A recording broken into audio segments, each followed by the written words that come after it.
Existem basicamente dois modelos que competem entre si para tentar explicar a teoria da obesidade, a epidemia da obesidade.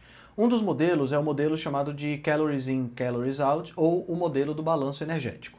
Nesse modelo, o que nós observamos é alimentos de alta densidade energética, quando ingeridos em excesso, esse excesso gerado principalmente por fatores cerebrais desencadeados na ordem dos vícios, né, pelos próprios alimentos, pelos próprios ultraprocessados, faz com que você ingira uma quantidade de energia maior. Esses combustíveis, né, essa energia circulante em maior quantidade, acaba gerando o aumento do tecido adiposo, acaba fazendo com que você tenha um aumento da quantidade de gordura.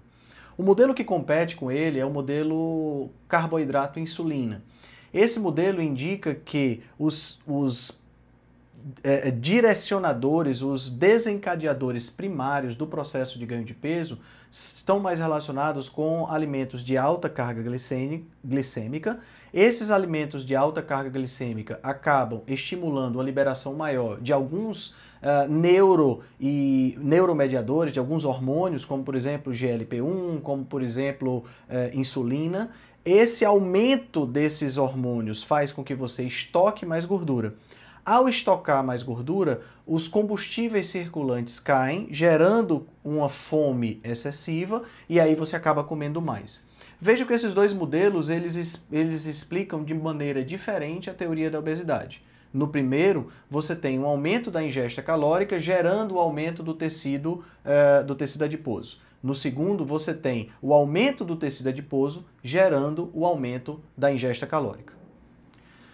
Esse modelo da carboidrato-insulina é um modelo que já foi evidenciado em diversos experimentos, já foi evidenciado também em diversos ensaios clínicos randomizados, mas ele ainda carece de uma certa evidência científica mais forte. Esse estudo que vocês estão vendo, que foi feito em 2018, é um estudo que usa uma técnica chamada de randomização mendeliana. Veja bem, nem sempre é possível eu fazer um ensaio clínico randomizado, dividindo pessoas, por exemplo, em dois grupos, um dos grupos sendo o grupo controle e o outro grupo sendo o grupo intervenção. Mas a gente pode usar o que a natureza nos oferece. Como nós já temos um conhecimento bem vasto do material genético presente nas pessoas, eu posso utilizar o sistema de randomização da própria natureza. Esse sistema de randomização da própria natureza é a difusão randomizada do material genético, dos genes, né, que estão relacionados com determinada característica que eu quero ajudar. Então esse estudo, ele colocou em prova, né, ele tentou descobrir exatamente o quê? Se uma genética que aumenta a liberação de insulina quando exposto ao carboidrato faz com que a pessoa seja mais obesa. Então a pergunta que ele tentou elucidar foi: será que pessoas que geneticamente liberam mais insulina têm uma tendência maior à obesidade? E aí eles passaram a analisar esses números. Para poder analisar esses números, os pesquisadores que fizeram esse estudo usaram 3 bancos de dados. Vou ler aqui para vocês. O primeiro banco de dados é uma meta-análise de um consórcio glicose-insulina que contou com 26.037 pessoas. Eles usaram também o United Kingdom Biobank, que é um banco de dados do Reino Unido com 135.541 pessoas. E usaram também uma coorte de validação, que é o Cardiology and Metabolic Patient Cohort Study do Hospital Geral de Massachusetts, com 1.675 pessoas. A ideia era validar essa questão do carboidrato, do modelo, né, da insulina estimulando, do carboidrato estimulando a insulina, né, e ao mesmo tempo conseguir associar isso aí a um aumento do índice de massa corpórea. Uma coisa legal que os pesquisadores fizeram também foi de fazer o dever de casa e validar os seus dados através de testes de tolerância oral à glicose em uma determinada população. Isso permitiu que eles tivessem um grau de comparação muito mais fidedigno. Então, ao analisar esses dados, os pesquisadores chegaram então à seguinte conclusão: quanto maior a liberação de insulina em resposta aos carboidratos influenciado pela genética, maior o poder preditivo de você dizer se o IMC dessa pessoa vai ser mais alto. Então isso isso corrobora o modelo da insulina carboidrato e o mais interessante, coloca a questão das calorias no banco dos passageiros. As calorias não são mais importantes, mas a composição daquilo que você está comendo juntamente com a sua genética vai ter uma determinação muito maior relacionada ao seu IMC. Uma coisa que eu acho também muito interessante é que então, mantendo de forma simples, né? Os carboidratos aumentam a secreção de insulina. A insulina diz para as suas células do tecido adiposo para crescerem. Isso leva a um aumento da fome e, consequentemente, a uma diminuição do gasto energético.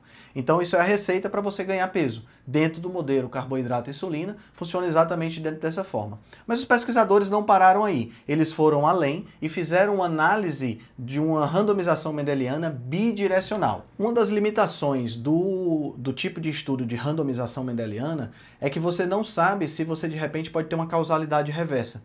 Nesse caso, especificamente, você pode ter o aumento da insulina gerado pelos carboidratos, predizendo o IMC, mas você também pode ter o inverso. Você pode ter o IMC predizendo a secreção de insulina. E os pesquisadores não pararam, então, simplesmente tentando provar o que eles queriam. Eles foram atrás e fizeram um passo a mais, mostrando que nessa randomização mendeliana em duplo sentido, em dupla direção, não há estatisticamente significativo nenhum valor preditivo no IMC em predizer a secreção de insulina do ponto de vista genético. Então o que é que acontece? Se a gente parar para pensar, a natureza realmente não é justa, né? Se a gente parar para pensar, o que é que acontece é que se você tem uma genética e você não é um sortudo, né? Se você tem uma genética que você libera muita insulina por conta do carboidrato que você consome, a sua tendência é ter um peso maior. Se você libera menos insulina de acordo com o carboidrato que você consome, a sua tendência de ganhar peso ela é menor. Então isso mostra que uma parte do processo da epidemia de obesidade, uma parte do ganho de peso, pode ser explicado de forma genética. Mas veja, isso permite também uma outra extrapolação interessante, aonde eu teria aí a possibilidade de uma nutrição mais de precisão, identificando o material genético dessa pessoa, identificando a característica mais marcante do metabolismo dos carboidratos dessa pessoa, eu posso definir se para ela eu devo fazer uma dieta low carb, por exemplo, ou uma dieta cetogênica, ou até mesmo uma dieta carnívora. Isso seria muito interessante porque eu conseguiria adequar a dieta ao material genético, proporcionando uma melhor adaptação. Infelizmente, isso ainda está longe de se tornar realidade, tendo em vista que os testes genéticos são realmente bem caros, e eu precisaria, neste caso especificamente, identificar esses genes, que ainda é algo que não estão identificados. Veja, o estudo de randomização mendeliana, ele não identifica o material genético, ele não identifica os genes, ele simplesmente correlaciona a exposição ao carboidrato, a genética e a secreção de insulina. De toda forma, esse estudo já abre boas portas para a gente começar a compreender. E como a compreensão do material genético ela é uma coisa que está aumentando cada vez mais, o que é que acontece? Daqui a 5, 10 anos, novos estudos de randomização mendeliana trarão novos insights que proporcionarão que a gente continue estudando esse assunto e, de repente, identificando genes que possam nos ajudar a mitigar ou, pelo menos, a diminuir essa perspectiva da obesidade.